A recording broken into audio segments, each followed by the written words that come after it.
사랑하는 타코마 교회 성도 여러분, 안녕하십니까? 인간적으로 생각하면 이런저런 걱정이 한두 가지가 아닙니다. 하지만 덥지도 않고 춥지도 않고 선선한 날씨를 생각하면 감사한 마음이 저절로 생기잖아요. 이 세상의 모든 조건을 갖춘 곳은 어느 곳에도 없습니다. 이 세상에 우리가 기대하는 그런 환경과 조건이 다 갖추어진 곳이라면 우리가 천국을 그리워하지 않습니다. 눈을 들어 파란 하늘 너머 주님 계신 하늘을 날마다 소망하면서 오늘의 답답한 현실을 지금까지 잘 견디고 극복하고 이겨오신 것처럼 믿음으로 앞으로의 삶도 잘 이겨나가게 되기를 바랍니다.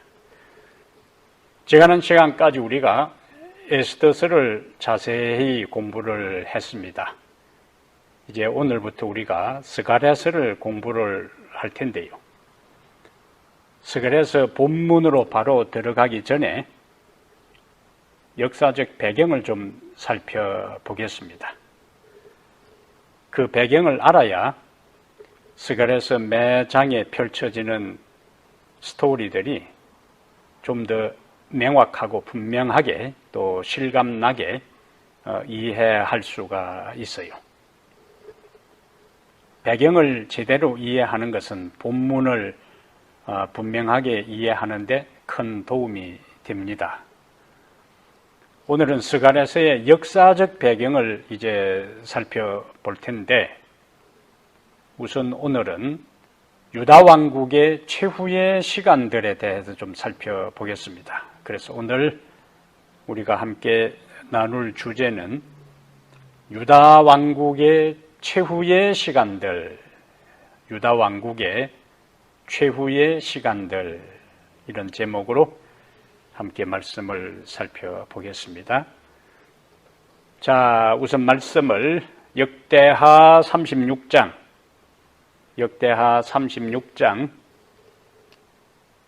5절부터 7절까지 말씀을 찾아보겠습니다. 역대하 36장 5절부터 7절까지요. 여호야김이 왕 위에 오를 때에 나이가 25세라 예루살렘에서 11년 동안 다스리며 그의 하나님 여호와 보시기에 악을 행하였더라. 바벨론 왕 느부갓네살이 올라와서 그를 치고 그를 쇠사슬로 결박하여 바벨론으로 잡아가고 느부갓네살이 또 여호와의 전 기구들을 바벨론으로 가져다가 바벨론에 있는 자기 신당에 두었더라. 이 구절을 우리가 읽으면은 다른데 우리가 공부한 말씀하고 비슷한 구절이 생각이 나지요. 다니엘 1장 1절부터 2절이 바로 역대하 36장 5절부터 7절까지 동일한 내용입니다. 유다 왕국의 마지막 최후의 시간들 가운데 바벨론은 유다를 한 번에 침공해서 멸망시킨 것이 아니고 우리가 성경의 역사를 보면은 세 차례에 걸쳐서 유다를 침공하고 마지막 세 번째 유다를 완전히 멸망시킨 것을 알 수가 있습니다. 그래서 오늘 우리가 읽은 역대하 36장 5절부터 7절은 제1차 바벨론 침공과 제1차 바벨론 포로에 대한 이야기예요. 역대하 36장 5절부터 7절하고 다니엘 1장 1절부터 2절이 같은 내용이라면은 바벨론의 느부갓네살 왕이 처음 제1차 유다를 침공한 다음에 느부갓네살 왕은 다니엘과 또 다니엘의 세 친구를 포함한 일단의 왕족과 귀인들을 포로로 잡아갑니다. 그리고 그 포로들과 함께 성전의 보화와 기구를 바벨론으로 약탈해 가요. 이때에 유다 왕 여호야김도 여기 36장 6절에 보니까 바벨론 왕 느부갓네살이 올라와서 그를 치고 그를 쇠사슬로 결박하여 바벨론으로 잡아갔다 그랬습니다. 이러하여 유다는 완전히 바벨론의 지배하에 들어갑니다.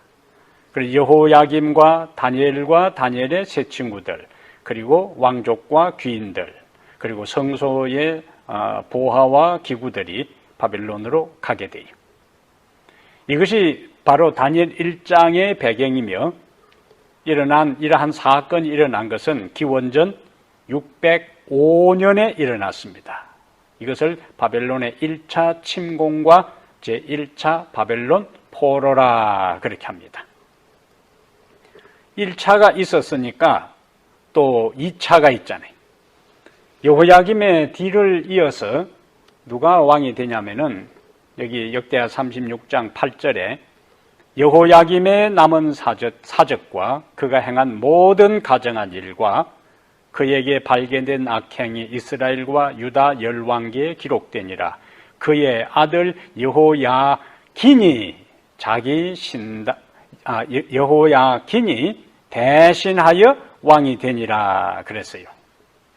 2차 바벨론 포로에 대한 이야기는 역대하 36장 9절과 10절에 다시 나와요. 계속 보겠어요. 9절과 10절. 이제 여호야긴이 그의 아버지 여호야김을 이어서 왕위에 오를 때에 나이가 8세라 예루살렘에서 석 달 열흘 동안 다스리며 여호와 보시기에 악을 행하였더라. 그 해에 느부갓네살 왕이 사람을 보내어 여호야긴을 바벨론으로 잡아가고 여호와의 전에 귀한 그릇들도 함께 가져가고 그의 숙부 시드기야를 세워 유다와 예루살렘 왕으로 삼았더라. 이것이 제2차 바벨론 포로에 대한 이야기. 느부갓네살 왕이 여호야긴이 3개월 다스릴 그때에 다시 예루살렘을 침공해서 여호야긴과 왕과 왕후와 태우를 비롯하여 방백과 신복, 각종 장인 등을 포함한 약 1만 명의 포로와 함께 성전 기명과 왕궁의 보화를 또 가져갑니다. 이때에 에스겔 선지자 있잖아요.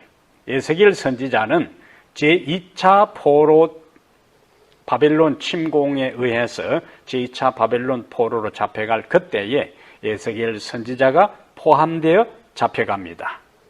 그래서 제2차 바벨론 포로는 기원전 597년에 있었어요.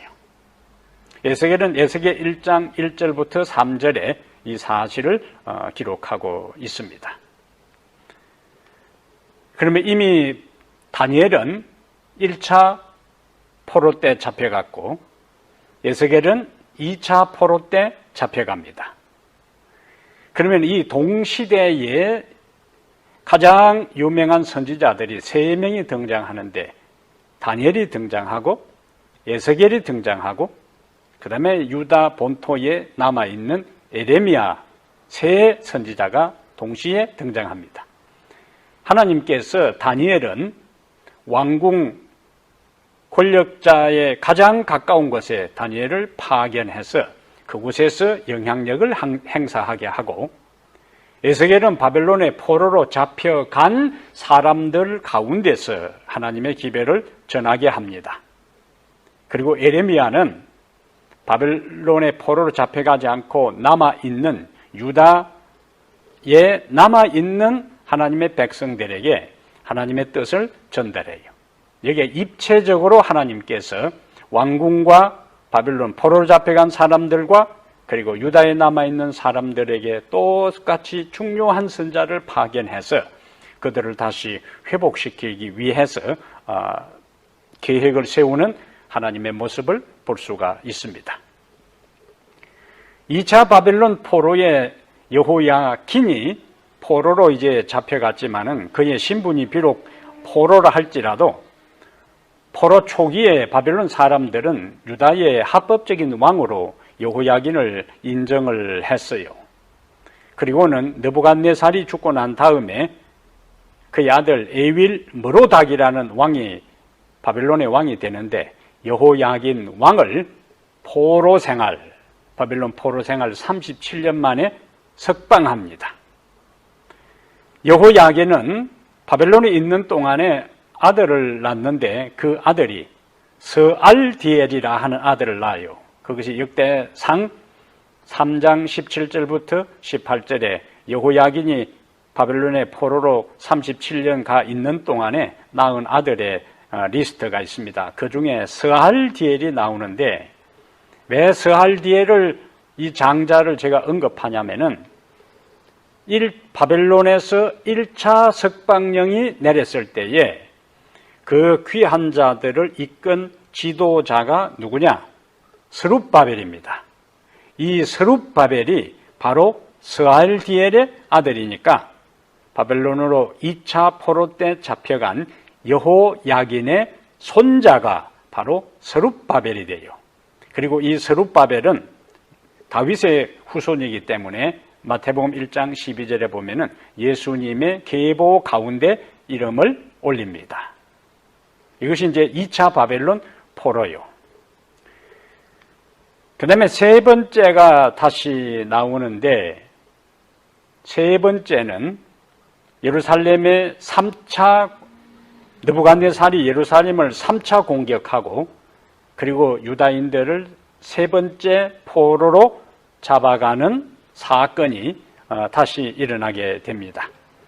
여기서 우리가 36장 10절에서 여호야긴을 바벨론으로 잡아간 다음에 누가 왕이 되는가? 시드기야가 유다와 예루살렘의 왕으로 등장해요.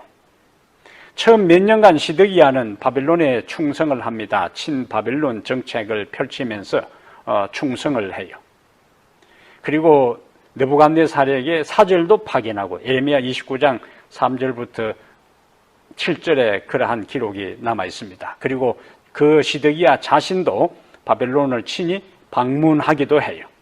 예레미야 51장 59절에 나오는데 성경학자들은 시드기야가 예레미야 51장 59절에 바벨론을 방문한 그 이야기는 다니엘 3장의 금신상 축하를 위해 이 바벨론 식민지에 있는 리더들을 다 소환했기 때문에 그때에 방문했을 가능성이 있는 것으로 추측합니다. 근데 이 시드기야는 자기 주관이 뚜렷하지 못하고 대중의 요구나 신하들의 주장에 좌우되어 예레미야의 엄중한 경고에도 불구하고 이집트와 동맹을 체결합니다. 예레미야는 유다가 생존하기 위해서는 그리고 하나님의 계획은 친바벨론 정책을 펼치면서 하나님의 때를 기다리라 하는 것이 하나님께서 예레미야를 통해 반복해서 말씀한 그 예언입니다. 예레미야 32장 1절 3절과 37장 6절로 10절 그리고 38장 14절부터 28절에 반복해서 애굽하고 동맹을 맺지 말도록 그렇게 강조를 해요.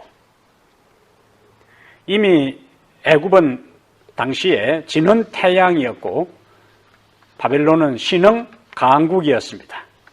그래서 하나님은 당시 이 근동 지역의 국제 정치학적 구조 속에서 새롭게 등장하는 신흥 강국인 친바벨론 정책을 통해서 유대 나라가 그 당시 국제 정치의 틈바구니 속에서 살아남을 수 있도록 하나님께서 가이드라인을 제시했지만은 이 시드기야는 지는 태양, 힘도 없는 친애굽 정책을 펼치게 돼요.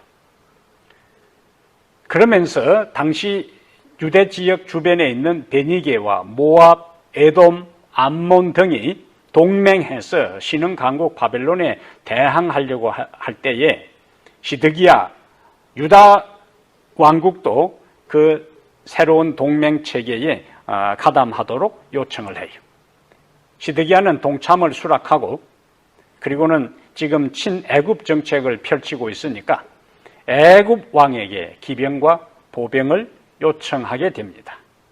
이러한 모든 국제정치의 흐름을 바벨론이 알고 바벨론은 분노하게 되지요. 이러한 때에 애굽은 강국 바벨론을 대항할 힘도 없었고, 그리고 주변의 약소국인 동맹국을 위해 큰 전쟁을 할 이유도 없었습니다. 코가 석자라고 이야기하잖아요.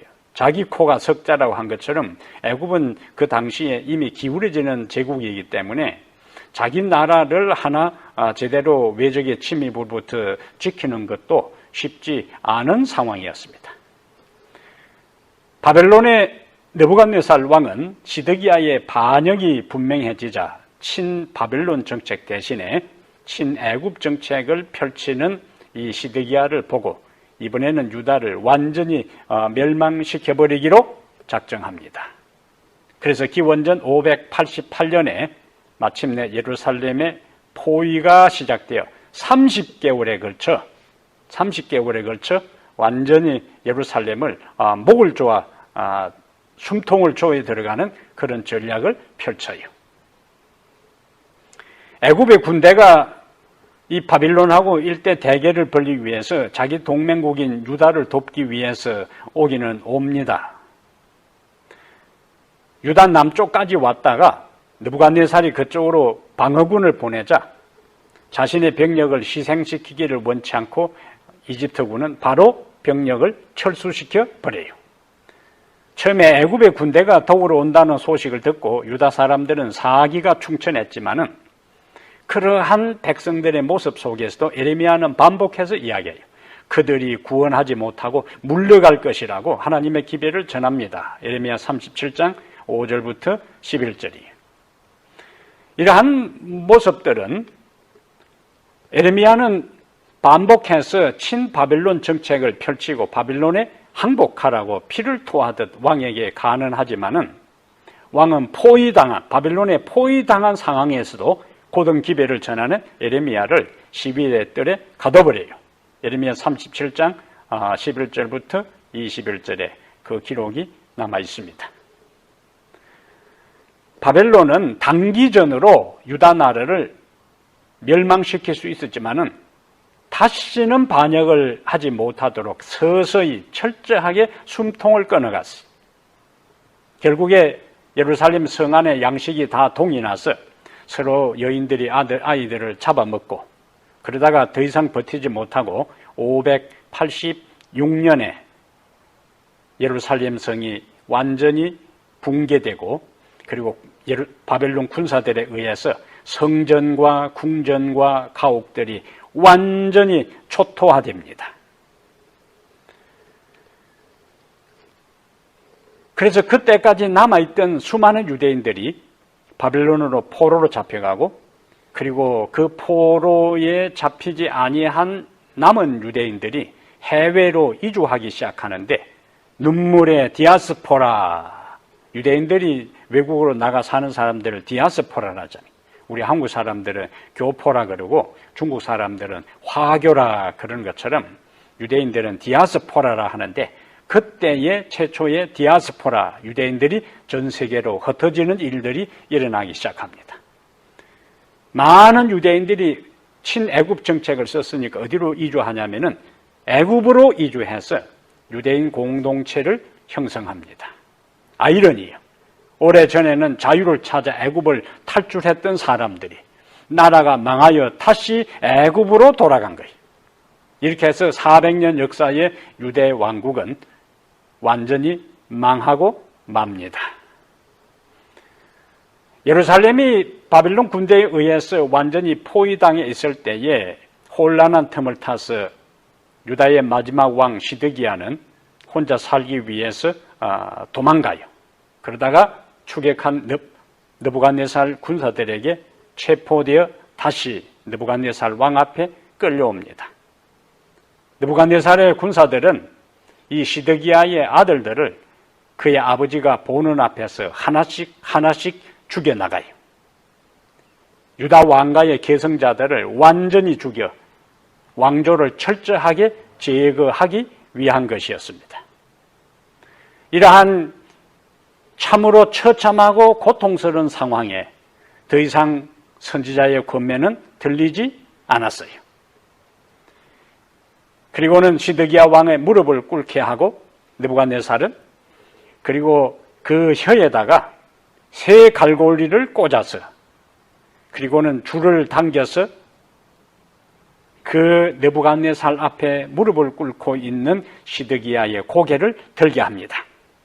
그리고 병사들이 이 왕이 느부갓네살 왕이 갈고리에 끈을 당겨 고개를 들게 하자 시뻘건 인두로 시드기야의 두 눈을 현장에서 뽑게 돼요. 두 눈이 뽑힌 상태에서 백성들과 함께 쇠사슬에 묶여 바벨론에 끌려가 시드기야는 거기서 비극적인 최후를 마칩니다.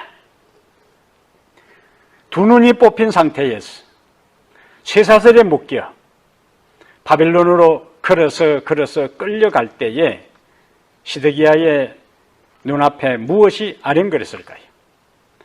아마도 시려 눈을 이미 다 뽑아버렸기 때문에 볼 수는 없지만은 울며 애원하며 하나님의 기별을 통곡하며 외쳤던 에레미야의 음성이 귀에 들렸을 것이고 에레미야 선지자의 참으로 안타까워 어쩔 줄 몰라 눈물이 글썽이면서 자신에게 호소했던 하나님의 기별 앞에 회개하고 돌아오도록 호소했던 에레미야 선지자의 모습이 아련거렸을 것입니다. 그러나 그때 후회해도 소용없고 이를 갈아도 소용없고 가슴을 쳐도 아무 이미 엎질러진 물, 이미 비극적인 자신의 신세를 돌이킬 수가 없었습니다. 하나님의 기별을 거절하고 회개하라고 요청한 하나님의 분명한 반복적인 기별을 거절한 나라와 거절한 왕과 거절한 백성들의 마지막 모습이었습니다. 이렇게 해서 유다 왕국은 완전히 멸망당하고 맙니다.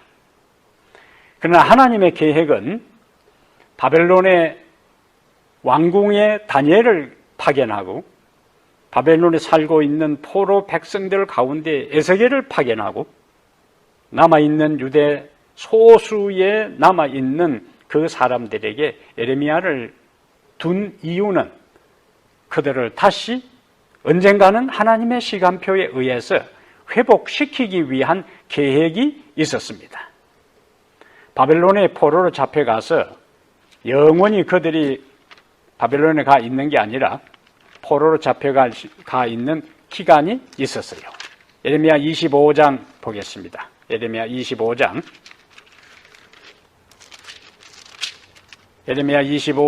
11절 예레미야는 이렇게 이야기합니다. 25장 11절에 이 모든 땅이 폐허가 되어 놀랄 일이 될 것이며 이미 예언한 거예요. 하나님께서 예레미야를 통해서 이 민족들은 그 다음에 뭐가 나옵니까? 70년 동안 바벨론 왕을 섬기리라.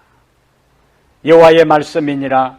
70년이 끝나면 내가 바벨론의 왕과 그의 나라와 갈대아인의 땅을 그 죄악으로 말미암아 벌하여 영원히 폐허가 되게 하되 지금은 바벨론이 유다를 초토화시키고 황폐화시켜서 세 차례에 걸쳐서 바벨론이 유다를 침공한 다음에 유다를 멸망시켰는데 하나님께서 뭐라고 말씀하십니까?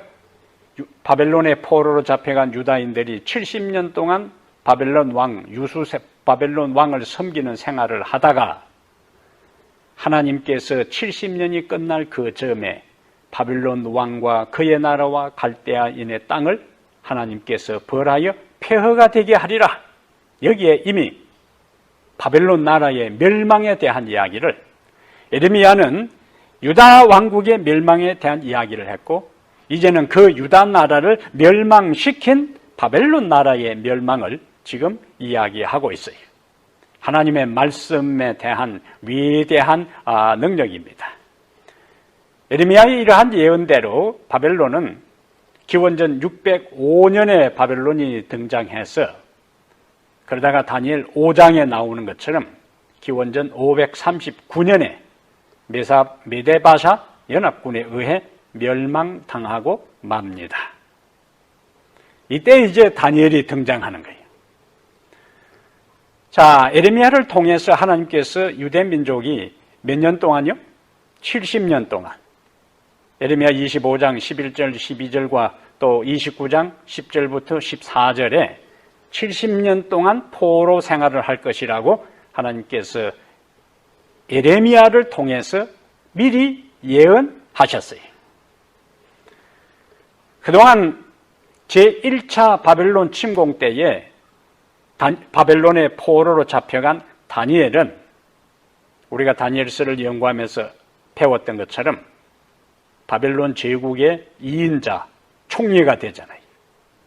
그런데 그 바벨론이 BC 539년에 망하고 메데바샤 왕국이 새롭게 근동지역의 패권자로 등장하지만은 여전히 다시 다니엘은 새로운 왕조, 새 왕국의 총리로서 또 봉사하고 있었습니다.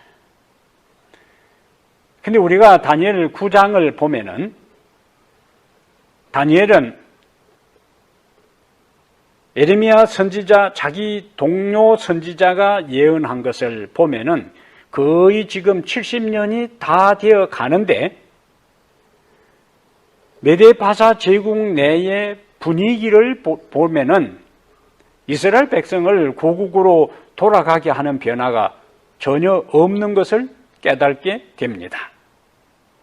그러니까 일단 다니엘 9장 1절 2절에 그가 이제 기도를 시작하는데 그 기도를 시작할 때 왜 기도를 다니엘 9장 1절 2절에 그가 그 음식 기도를 시작했는가?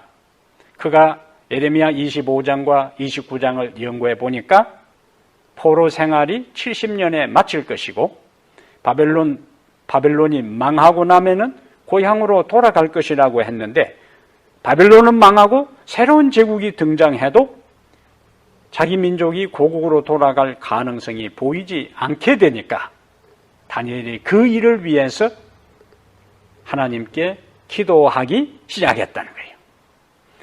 그래서 다니엘 9장 1절 2절에 보면은 하나님의 자비와 약속의 이행을 강구하게 되는데 그때가 다리오 왕의 통치 원년이라 그랬어요. 다니엘이 기도를 시작한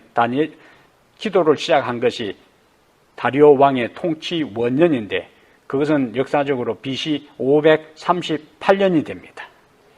그래서 기원전 605년부터 계산하면은 기원전 538년은 70년 유수 기간이 막바지에 이르러 이미 68년의 세월이 지난 때입니다.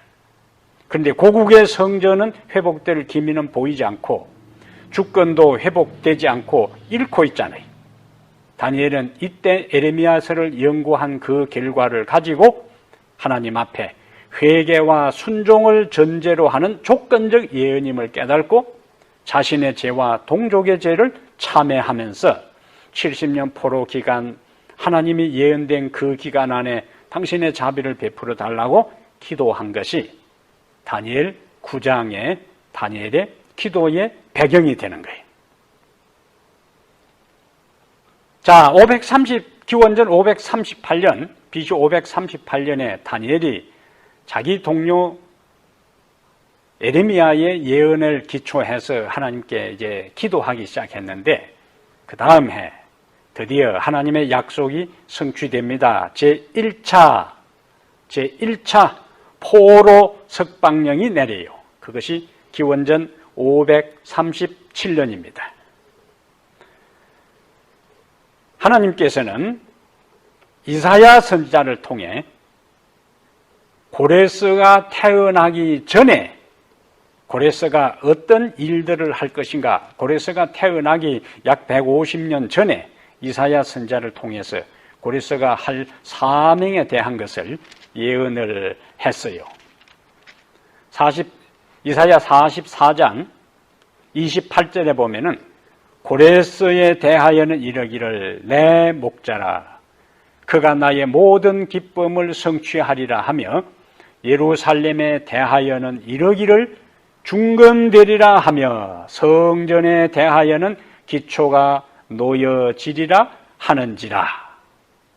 그리고는 45장 1절부터 6절에 고레스에 대한 이야기가 쭉 나와요. 그럼 우리가 주목할 것은 이사야 44장 28절에 고레스에 대하여는 이러기를, 고레스가 태어나기 150년 전에 벌써 하나님께서 이사야 선지자를 통해서 고레스의 이름까지 언급하면서 그가 할 역할을, 사명을 이야기하고 있어요. 그가 나의 모든 기쁨을 성취하리라. 그러면서 연이어지는 내용이 뭐냐? 예루살렘에 대하여는 이러기를 중건되리라 하며 성전에 대하여는 네 기초가 놓여지리라 하는지라. 그러니까 고레스의 사명은 뭐하고 연결되는 거예요? 예루살렘이 중건되고 성전의 기초가 놓이게 하는 그 일들을 이룬 일에 있어서 고레스가 어떤 역할을 한다 하는 것을 이사야 선지자를 통해서 예언을 한 거예요. 다니엘이 지금 메데바샤에 총리로 있으면서 에레미야의 예언을 통해서 70년이 차간다 할 때 지금 자기가 섬기는 왕이 누굽니까? 고레스요. 그리고 다니엘은 이미 이사야 44장 28절을 통해 유대인들을 고국으로 돌아가게 하고 그들이 고국에 돌아가서 성전의 기초를 놓도록 할 사명을 누가 갖고 있는가? 고레스가 갖고 있는 것은 다니엘은 알고 있는 겁니다.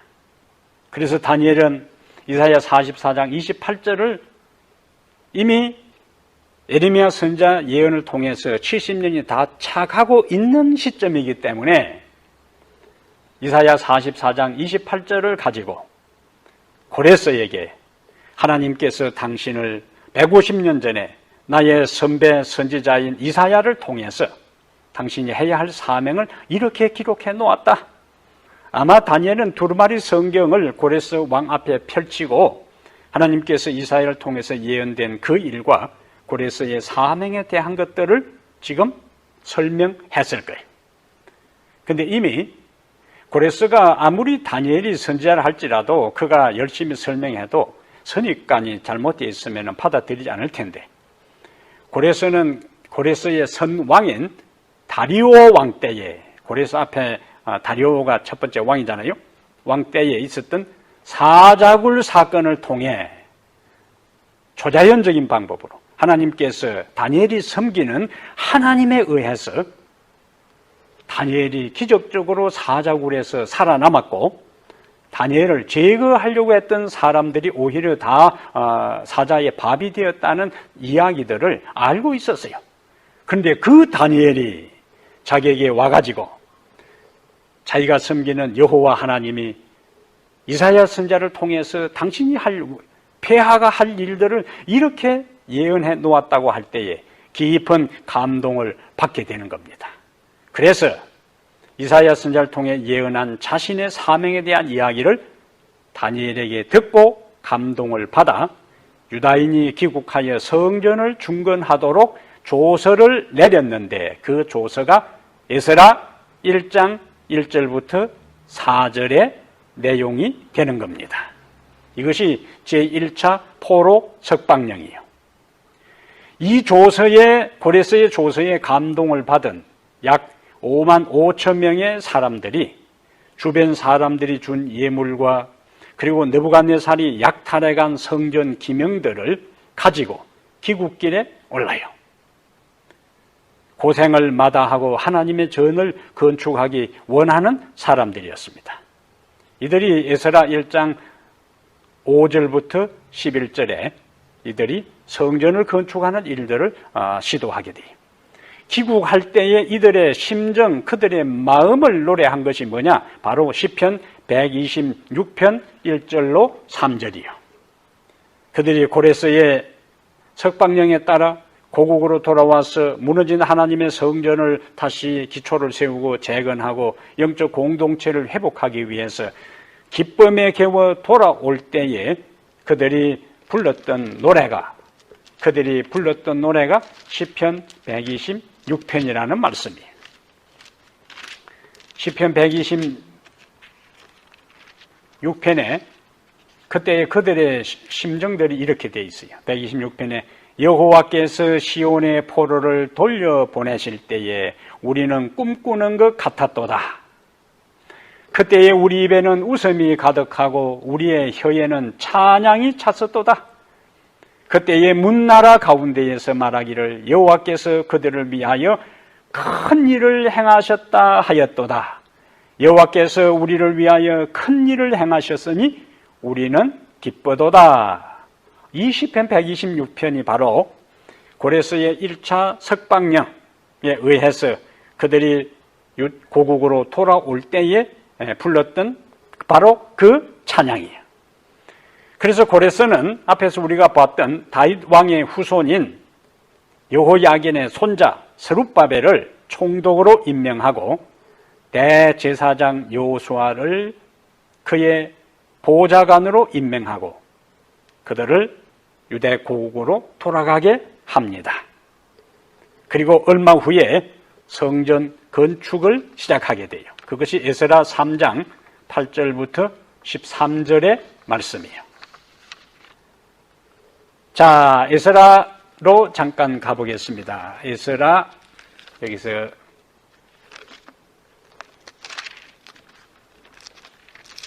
에스라의 말씀을 우리가 잠깐 보겠어요. 에스라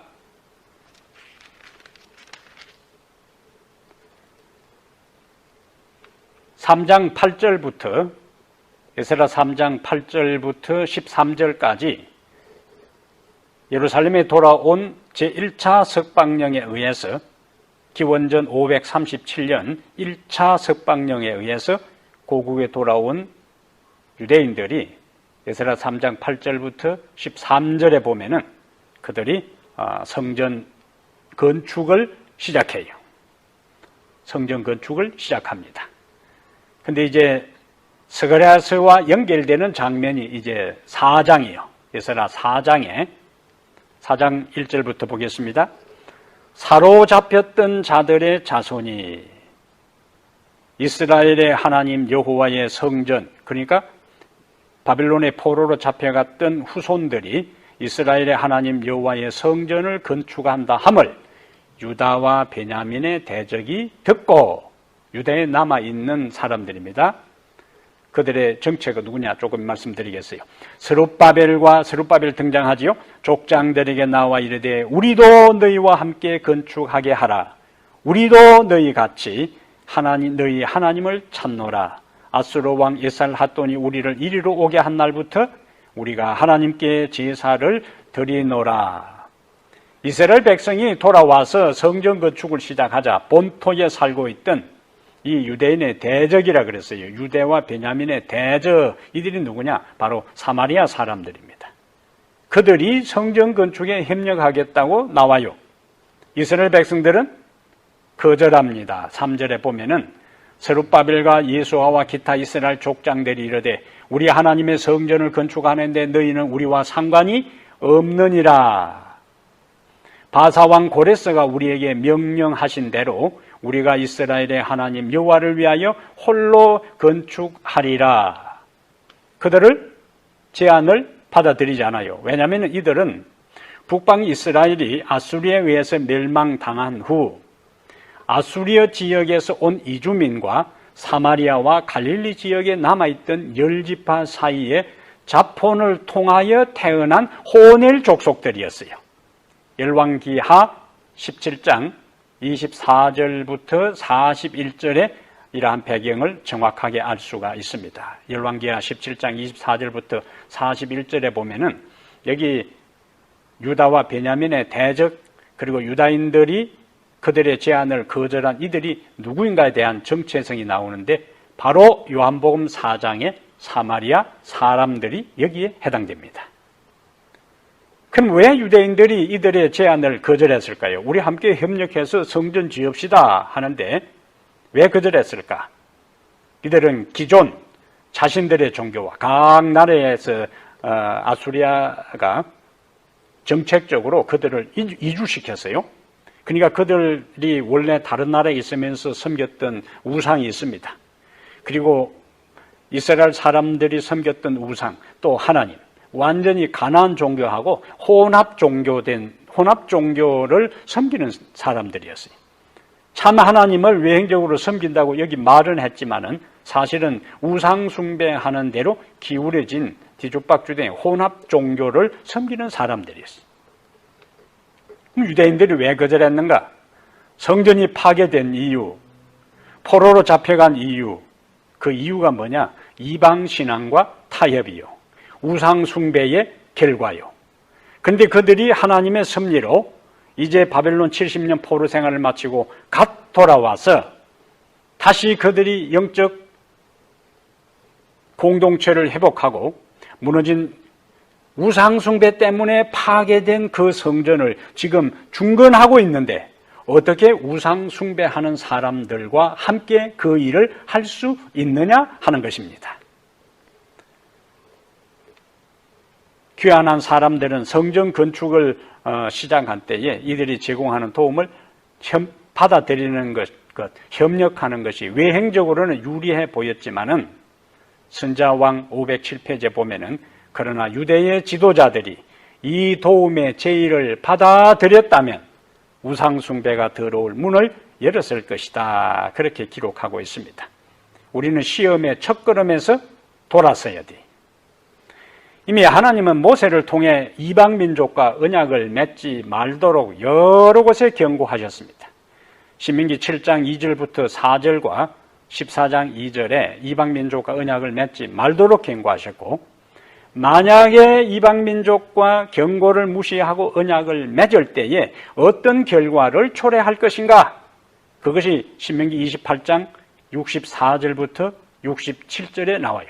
이방의 포로로 잡혀가서 우상 숭배하는 나라의 포로로 잡혀갈 것을 이미 신명기 28장을 통해 모세를 통해서 하나님께서 예언하고 경고한 것입니다. 그런데 유대인들은 그들 선조들이 모세를 통해서 이미 경고받은 그것이 분명한 말씀으로 남아있음에도 불구하고 그들은 불순종했어요. 이방 민족과 언약을 맺고 우상 숭배했어요. 그러다 보니 하나님은 신명기 28장을 통해 경고된 대로 이방의 나라에 포로로 잡혀가서 우상 숭배하는 그곳에 가서 노예 생활을 할 것에 대한 것이 성취된 것을 보게 됩니다. 그래서 스룹바벨과 돌아온 족장들은 지금까지 자신들의 역사에서 이 말씀이 그대로 문자 그대로 성취된 것을 경험했어요. 이제 하나님의 자비로 다시 고국에 돌아와 성전을 중건한 일을 하면서 어떻게 다시 우상 숭배자들과 연합하여 그 고통스러운 역사를 반복할 수 있겠습니까? 이러한 역사적인 내용들이 조금 복잡하지만은 몇 번 오늘 말씀은 몇 번 들으면서 유다 제국의 최후의 시간들하고 세 차례의 공격, 그때에 일어난 사건들, 그리고 그때 어떤 선지자가 포로로 잡혀갔는가, 그리고 다시 바벨론 포로 생활이 끝날 즈음에 다니엘 9장에서 다니엘이 왜 기도를 시작했는가 하는 것을 알면은 성경 전체가 연결되는 것을 볼 수가 있습니다. 다음 시간에는 다니엘 10장에 다니엘이 기도한 것과 그 다음에 이 자신들의 유대 민족과 함께 협력해서 성전을 건축하려고 할 때에 그것을 거절당한 사람들이 에스라 4장 4절부터 보면은 이로부터 그 땅 백성이 유다 백성의 손을 약하게 하여 그 건축을 방해하는 일들이 일어나요.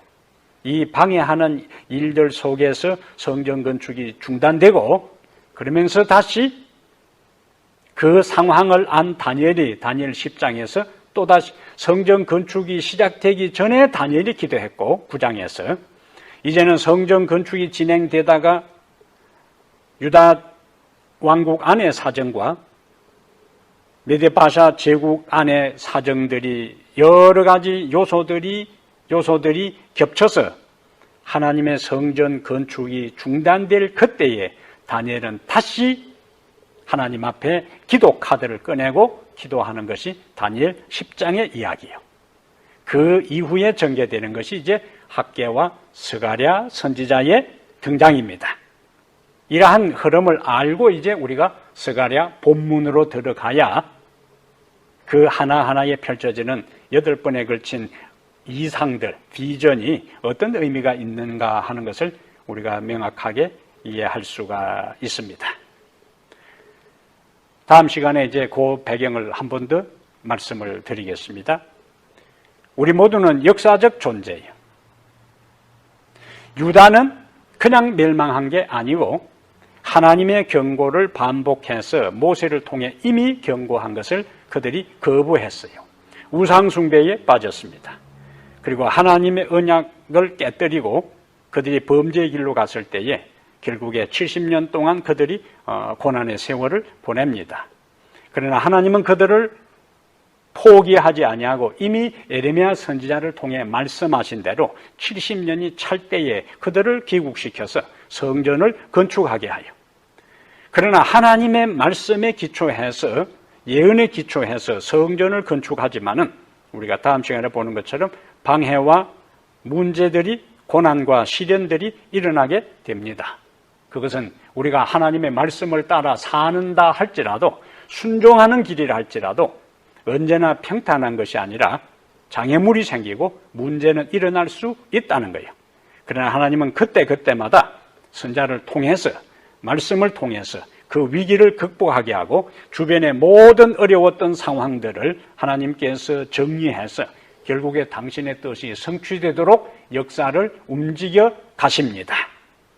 그러므로 여러분, 우리의 삶의 매 순간순간마다 중요한 것은 나와 하나님 사이를 언제나 점검하고, 그 점검하고 말씀을 따라 순종하는 과정에 어려움이 있다 할지라도 그것 때문에 하나님을 향한 신뢰와 믿음이 흔들리지 말고, 하나님의 길을 가는 데는 반드시 어려움이 있을 수 있다. 그러나 그 어려움 중에도 하나님은 피할 길을 주시고 도움 손길을 주신다. 그러므로 나는 어떤 상황에서도 한결같은 믿음으로 하나님을 섬기며 살겠다. 다시 한번 이 저녁에 결심하며 살아가게 되기를 바랍니다. 역사의 하나님이시여, 얼핏 보면 세상 역사가 왕들에 의해서, 유명한 힘있고 강한 정치가들에 의해서 세상이 움직이고 역사가 흘러가는 것처럼 보입니다. 한 나라가 등장하고 한 나라가 망하는 모든 것들이 사람들에 의해서 이루어지는 것처럼 보이지만 오늘 말씀을 통해서 다시 한번 그 모든 배후에 하나님이 계심을, 하나님이 역사의 주관자요, 통치자요, 역사를 주도하신다는 사실을 인해 다시 한번 감사를 드립니다. 외형적으로 유대 백성이 반복해서 죄를 범했기 때문에 그들은 버림받아야 마땅하지만, 그러나 유다 민족을 통해서 메시아가 오고 메시아를 통해서 인류가 구원받아야 하는 하나님의 구속의 역사 계획 속에서 유대 민족의 역할이 있기 때문에 다시 그들을 포기하지 아니하시고 이미 말씀하신 대로 70년의 포로가 끝날 때에 고국으로 돌아오도록 섭리하신 하나님 감사합니다. 이러한 역사를 배우면서 내 인생의 역사 가운데, 우리 가정의 역사 가운데, 우리 교회의 역사 가운데, 그리고 우리 눈앞에 펼쳐지는 지금 현재의 모든 역사 가운데 보이지 않는 하나님의 손길이 함께함을 기억하고 하나님의 뜻 안에서 세상이 움직이고 하나님의 영역 속에서 사람들이 자신의 역할을 하고 있다는 것을 기억하며 주님에 대한 더 큰 확신과 믿음을 가지고 인생을 살아가게 하여 주시옵소서. 우리 주 예수님 이름으로 기도합니다. 아멘.